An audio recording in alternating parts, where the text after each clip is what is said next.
disparos van a ir todos a cualquier lado. ¿Sí? Acá perdimos precisión y acá perdimos exactitud. Acá los disparos son precisos pero inexactos. Acá son imprecisos, no sabemos si son exactos. Porque tendríamos que evaluar si todos están distribuidos alrededor de una media que coincida con el blanco. Fíjense que esto es mucho más remediable que esto. ¿Sí?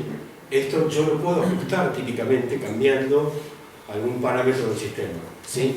Yo tengo, por dar un ejemplo, tengo una fábrica de refrescos y tengo que llenar las botellas de Coca-Cola y las tengo que llenar con la mayor exactitud y precisión posible para que no me vengan a decir que estoy estafando, pero tampoco puedo tener botellas muy poco llenas y muy llenas. No puedo hacer que el envase para 600 centímetros cúbicos tenga 1 litro y pasarme un poco para que el mínimo no quede por debajo del valor adecuado. Entonces, esto yo lo corrijo con el tiempo de apertura de la válvula. ¿Sí? Yo le digo, abrir la válvula para que llene 600 centímetros cúbicos y me llena 610. Entonces bajo un poquitito y así llego a lo que quiero. Esto no tengo forma de corregirlo. Acá lo que tengo que hacer es comprar una válvula más cara. No tengo otra solución. Bueno, entonces la precisión, en este caso, está relacionada con la cantidad de veces que acertó respecto de la cantidad de casos totales. Y la exactitud está relacionada con estos dos respecto de la cantidad de casos totales. Y luego hay medidas intermedias, como por ejemplo la F-measure, que tiene en cuenta la sensibilidad y la precisión al mismo tiempo. ¿Sí? Fíjense que la sensibilidad tiene en cuenta este valor y la precisión tiene en cuenta este valor. Por lo tanto, el que queda fuera de la medición es los verdaderos negativos. En el F-measure no me interesan los verdaderos negativos. ¿Por qué no me interesan los verdaderos negativos? Depende del problema. Imaginemos, por ejemplo, que estoy haciendo un analítico de videos de seguridad y quiero detectar la cantidad de veces que alguien no autorizado entró al tesoro del banco durante el fin de semana. Entonces, en un video de esos uno se imagina que tiene 30 cuadros por segundo, por 60 segundos, por 60 minutos, por 24 horas, por 3 días. Te da un número de, no sé, cientos de miles de cuadros. De los cuales, casi todos, si no todos, serán verdaderos negativos. Por lo tanto, cualquier cosa que contemple al verdadero negativo como parámetro de calidad me va a levantar muchísimo la calidad. Va a ser indistinguible. ¿Sí? No sé si se entiende lo que estoy diciendo. Entonces, dependiendo del caso, no me interesa el verdadero negativo y utilizamos el F-measure, que es la media geométrica entre la sensibilidad que tiene en cuenta este cociente versus la precisión que tiene en cuenta este cociente. ¿Sí? ¿Cuántas de las alarmas que detectaste fueron verdaderas respecto de cuántos casos que detectaste eran verdaderos? Y los casos de verdaderos negativos no les interesa. Bueno, y ustedes van a encontrar que hay una gran cantidad de parámetros que salen todos en general de sensibilidad y especificidad. Tenemos la prevalencia, la tasa de verdaderos positivos, la tasa de verdaderos negativos. Bueno, hay una cantidad que están puestos acá. Inclusive hay algo que se llama la curva ROC, que cuando vos tenés un clasificador paramétrico te va dando especificidad versus sensibilidad de cada uno, y es lo que se usa cuando uno quiere hacer un clasificador basado en SAT. Bueno, volvemos ahora a este ejemplo y tratamos de dar un tratamiento basándonos en la estadística paramétrica, en este caso univariada. Entonces vamos a tener 3 puntos de partida que son conocidos o que se pueden conocer. Este que está acá es lo que se conoce como probabilidad marginal. Siempre que aplicamos la probabilidad a una variable, se refiere a la probabilidad marginal de esa variable. O sea, ¿cuál es la probabilidad de que lo que está ocurriendo acá ocurra en el universo sin ningún tipo de condición o sin ningún tipo de contexto. Entonces, en este caso es la probabilidad a priori de que un evento que ocurra pertenezca a una determinada categoría W sub I. Por ejemplo, ¿cuál es la probabilidad a priori de que una persona que entre sea masculino o sea femenino? En este caso, esas probabilidades estarían dadas por las frecuencias relativas. ¿Sí?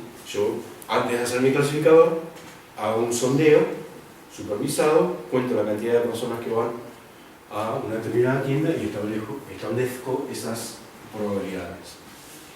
Me voy ahora a otro ejemplo para que sea un poco más interesante. Supongamos que lo que queremos hacer ahora es clasificar, por ejemplo, basquetbolistas. El ejemplo de los basquetbolistas es interesante porque también permite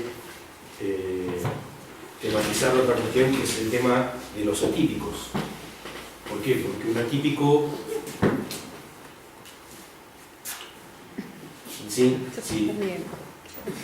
Si volvemos acá, podemos decir una persona que está por acá es un atípico. Una persona que mide más de 1,90 es atípico respecto a la estructura. Ahora, si sabemos que la persona es basquetbolista, ya deja de ser atípico. Ahora, si sabemos que es basquetbolista y mide 1,70, sí pasa a ser atípico. Es raro si es basquetbolista de la NBA, por ejemplo. ¿Sí? Es raro, es muy raro que haya basquetbolistas que tengan una estatura, entre comillas, normal para el resto de la población. ¿Sí? Por lo tanto, el tema de la tipicidad o atipicidad es muy contextual y depende mucho del contexto. Entonces, nosotros podríamos hacer una cuestión parecida. Podríamos decir, P sub WI es la probabilidad marginal de que un individuo sea basquetbolista. Si supongamos que estamos acá trabajando con la población de un colegio secundario al estilo norteamericano donde practicar un deporte es obligatorio. Todos practican deporte. Todos van a béisbol, algunos van a básquet, otros van a ajedrez o lo que sea. P, X barra WI es lo que se conoce como probabilidad condicional, donde lo que está antes de la barra es lo que se está midiendo y lo que está después de la barra es la condición. ¿Cuál es la probabilidad de que se observe el valor X dado que la clase es WI? En este caso el valor X será la estatura. ¿Cuál es la probabilidad de que un individuo mida tanto sabiendo que es basquetbolista? ¿Cómo representaríamos nosotros esa condición? Y tendríamos una densidad probabilística específica para los basquetbolistas, y si hemos visto que esa densidad probabilística se puede ajustar con una gaussiana porque hemos hecho un test de normalidad, tomamos a todos los basquetbolistas, los medimos, hicimos un ajuste, vimos que el test de normalidad nos daba con un buen parámetro, entonces encontramos media y estándar y representamos a la estatura esperada de un basquetbolista utilizando una curva de Gauss con la media y el estándar de esa población. Entonces esta de acá me está representando la probabilidad condicional de la estatura dado que sabemos que es basquetbolista. Y esta que está acá es la que se conoce como probabilidad a posteriori. Sabiendo que mide tanto, ¿qué probabilidad tiene de ser basquetbolista o no? ¿Sí? Si mide esta estatura, o mide esta estatura, o mide esta estatura, ¿puedo o no afirmar que es basquetbolista? Depende de las otras clases, exactamente. Entonces, supongamos que yo tengo otra clase que es la de los beisbolistas. Entonces tendré acá la condicional de que mida X dado que es doble mejor. ¿Sí? Entonces, una de las cuestiones que nosotros podemos hacer, ya la dijimos, es simplemente asignar la clase que tenga la mayor probabilidad condicional. O sea, yo tengo este valor X, entonces acá la probabilidad es mayor para beisbolista que basquetbolista. Para este otro valor X, la probabilidad de basquetbolista es mayor que la de beisbolista, entonces asigno ese valor. Es un criterio bastante inmediato y básicamente lo que me determina es algo muy importante y es, yo tengo un umbral que en el caso de una bivariada va a tener una forma un poco más compleja, pero básicamente lo que estoy haciendo es, estoy particionando el espacio de atributos utilizando una estructura geométrica. ¿Sí? Esto es importantísimo. Mi modelo de datos, mi analítico, es muy sencillo. ¿Sí? Si yo generalizase esto a más dimensiones, simplemente lo que estoy haciendo es posicionando en este lugar un plano o un hiperplano, y luego, cuando viene un individuo que yo no sé qué es, me fijo cómo es la distancia del punto del plano y si me da positiva va por un lado y si me da negativa va por otro. Pocos modelos van a ser tan fáciles como ese. ¿Sí? El hecho es, si yo puedo hacer esto, o sea, si mis clases son separables, estamos felices y el modelo funciona realmente muy bien. ¿Cuál es la razón por la cual las redes neuronales cayeron en desgracia a partir del año 69, cuando Marvin Minsky publica Perceptrons? Sí, en realidad lo hace a propósito, simplemente muestra que el perceptrón de una capa no puede encontrar esto cuando las clases no son separables. Bueno, pone dos capas, eso no estaba en el libro, entonces los burócratas de la National Science Foundation leyeron el libro y dijeron, ah bueno, esto para clasificar no sirve, entonces le cerraron la ventanilla a todos los que estaban trabajando con redes neuronales y bueno, hubo gente que se suicidó. Esto que estoy diciendo es posta, no es una exageración dialéctica. ¿Sí? O sea, no solamente Alan Turing tuvo una vida trágica, ¿sí? Hubo otros. Sí, es la vida de todo el que se dedicó a la estadística. Ah, sí, sí. Se suicidó. Sí, sí. Bueno.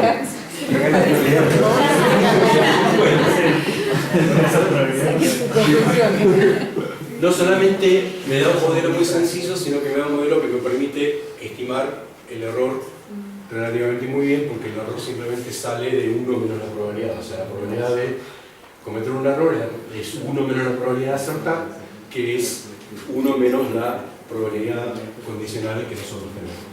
¿Sí? Igual, Clau, cuando yo estoy en Brasil, ellos trabajan mucho con aumentar la cantidad de dimensiones, Sí. porque hay un teorema que dice que si aumentas la cantidad de dimensiones, Bueno. el problema es separable.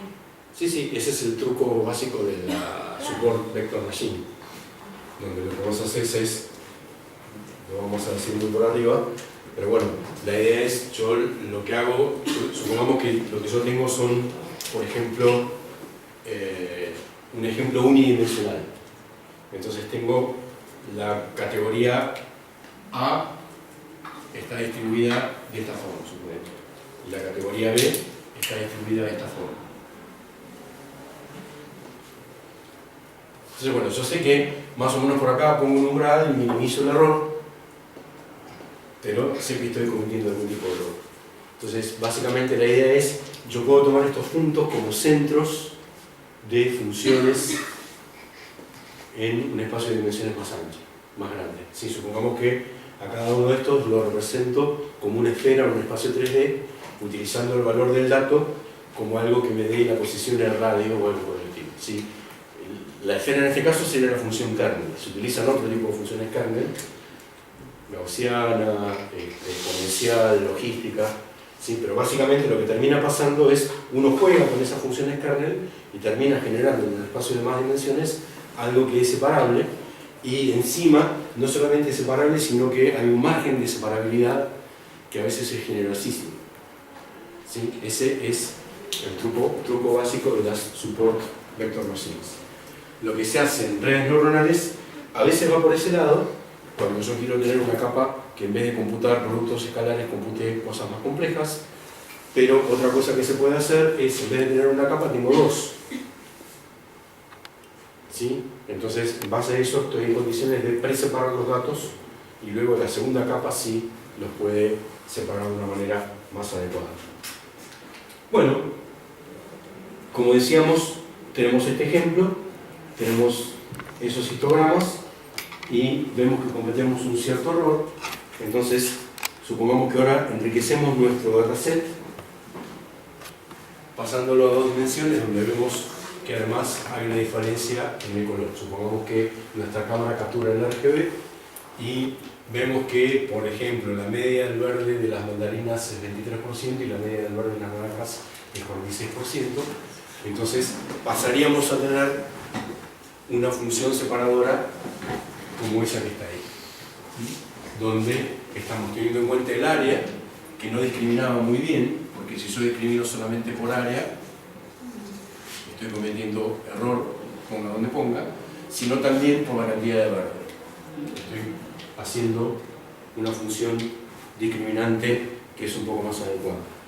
¿Sí?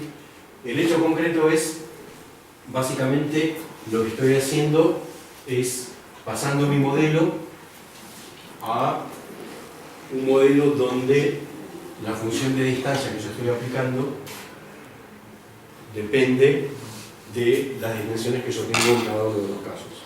Entonces el truco ahí es, si nosotros miramos cómo es la generalización de la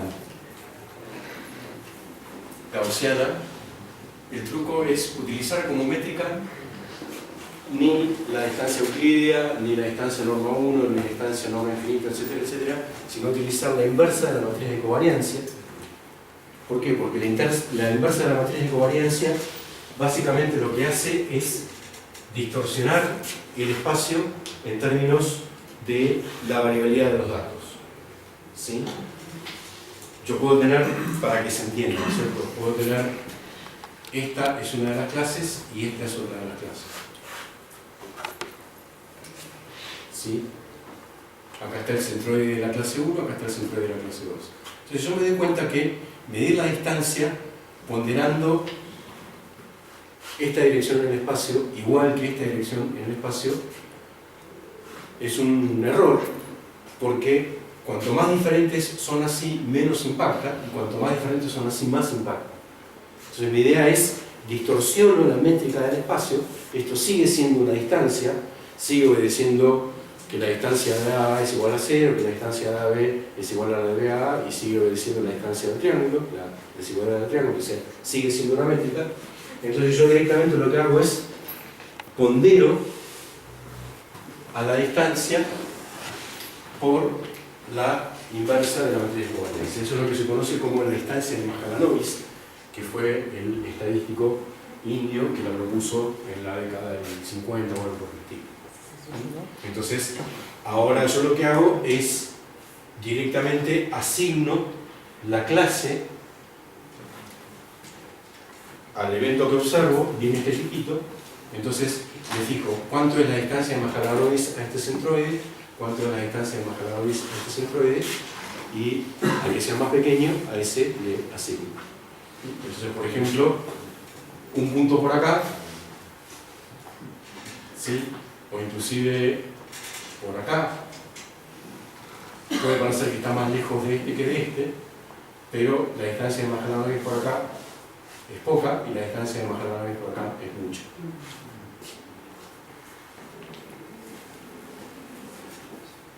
Pero básicamente estamos dentro de la misma idea, o sea, estamos poniendo una especie de umbral que va a tener formas raras, pero son formas todas matemáticas, ¿sí? Por ejemplo, con lo que yo me puedo encontrar si la matriz de covariancia de las dos clases es diferente, o sea, supongamos que una es así y la otra es así, entonces la zona del espacio donde la distancia de Mahalanobis al centroide es la misma va a tener una forma relativamente loca, sale de esta formulación que está acá, que es simplemente álgebra vectorial, y la formulación tiene una parte constante, una parte lineal y una parte cuadrática. Como la parte cuadrática siempre proviene de inversas de matrices de covarianza, siempre va a ser algo de segundo grado, entonces esta superficie será un paraboloide, un elipsoide, un hiperboloide, siempre va a tener ese tipo de formato. Siempre van a ser funciones de segundo grado. ¿Sí? O sea que mi modelo de datos de estadístico univariado, donde era simplemente una comparación a un modelo estadístico multivariado, con clases con diferentes varianzas, etcétera, etcétera, sigue siendo dentro de todo bastante manejable, porque siempre me va a dar una función de segundo orden, para la cual, dado un punto, yo calculo la distancia utilizando la técnica de espacios vectoriales que corresponde, si es negativo estoy de un lado y si es positivo estoy del otro. O sea que hasta ahí sigo zafando. ¿Sí? Todo esto es lo básico que uno hace antes de entrar en Deep Learning, porque, digamos, si yo tengo esto no tiene ningún sentido que me ponga a hacer redes convolucionales. ¿Sí? Pensemos que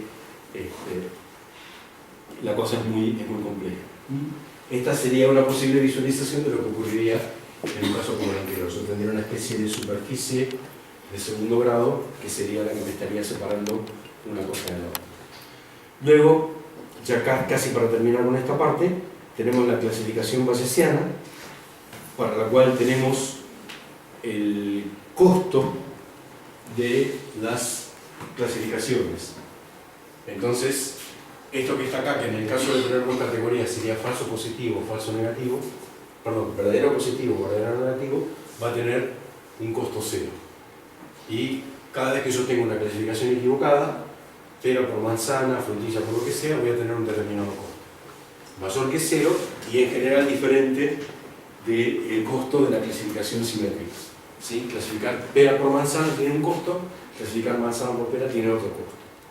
Supongamos que circulan frutas por export en la cinta transportadora.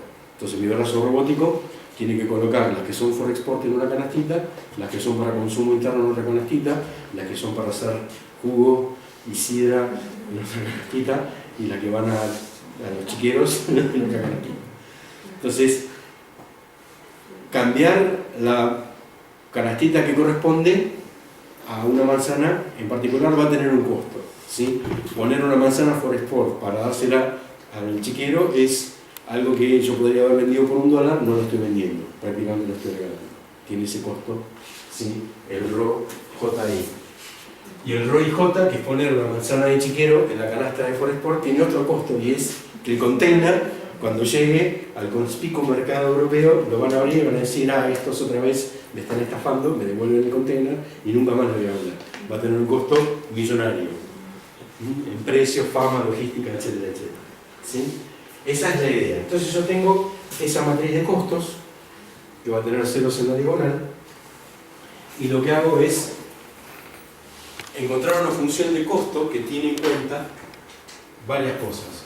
O sea, por un lado lo que hago es evaluar cómo es el costo cada vez que yo decido que es clase J.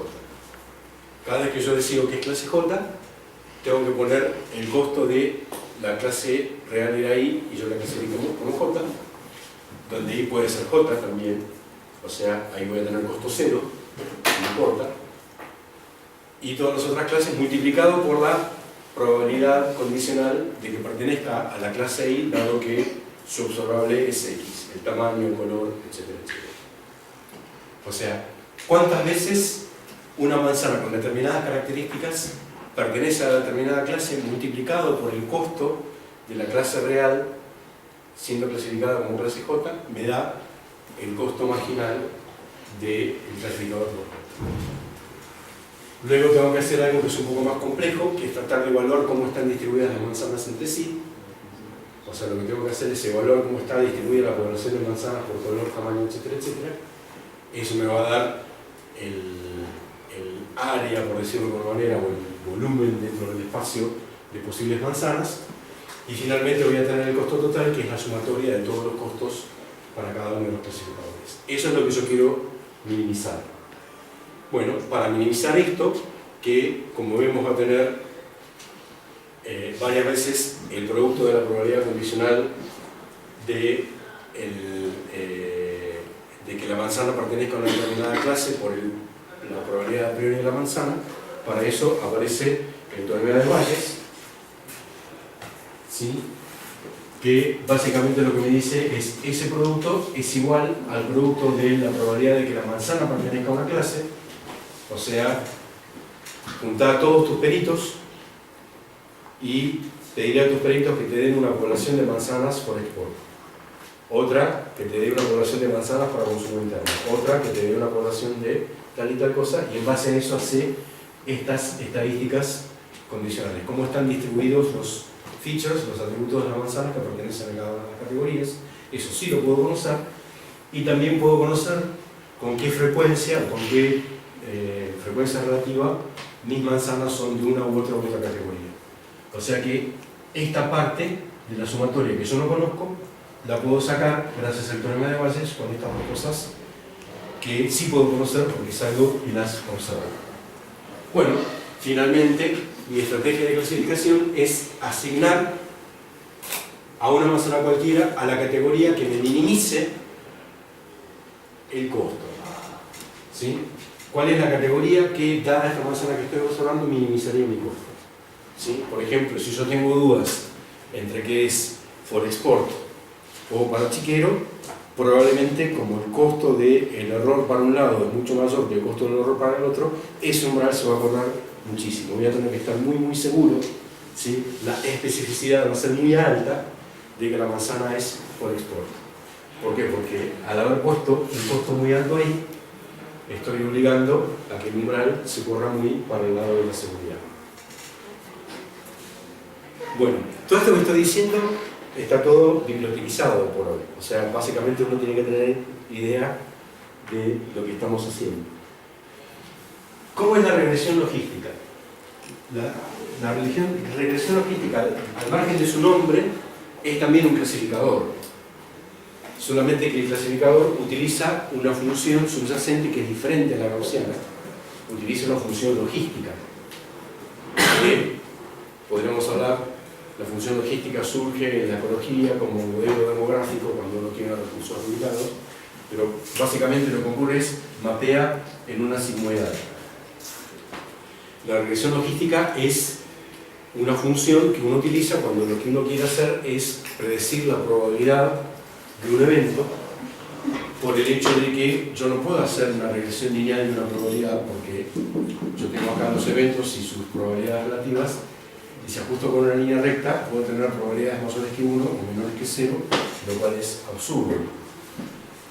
Puedo tener una función de regresión probabilística lineal a trozos, donde coerciono esto a 0 y coerciono esto a 1, con lo cual tendré una sigmoidal a trozos, que como tiene partes que son no derivables, encontrar los parámetros que la optimicen se transforma en un dolor de cabeza. Entonces se utilizan funciones logísticas de la forma 1 sobre 1 más e a la menos x o algo por el estilo, que cuando x tiende a 0, tienden a 0, y cuando x tiende a infinito, tienden a 1, ese tipo de funciones, y como esas funciones son fácilmente derivables, la convergencia de los algoritmos es relativamente sencilla. Esto más o menos nos muestra cómo nos quedaría una regresión logística con este dataset. Yo tengo acá los valores de una variable independiente, que son todos negativos, los valores de la variable independiente todos positivos. Simplemente veo que los negativos están con valores más bajos, los positivos están con valores más altos. Entonces cuando estoy por acá, si viene una variable que tiene 0,5, la probabilidad de que sea uno u otro es más o menos la misma. Hay otra posible formulación para esto que está llamada, en términos de lo que se conocen los odds, las chances, ¿sí? La chance asociada a un evento es la probabilidad de que el evento suceda dividida la probabilidad de que el evento no suceda, ¿sí? P de x sobre 1 menos P de x.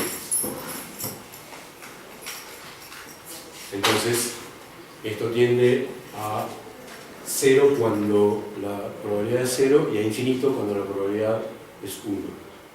Entonces, para hacer una especie de normalización, para tener algo que sea simétrica, se trabaja con los log odds.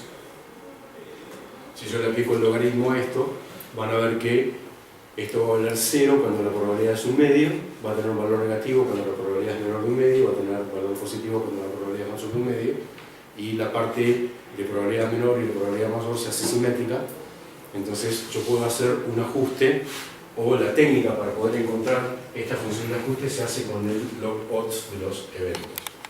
Hay toda una serie de elementos en las bibliotecas que nos permiten hacerlo.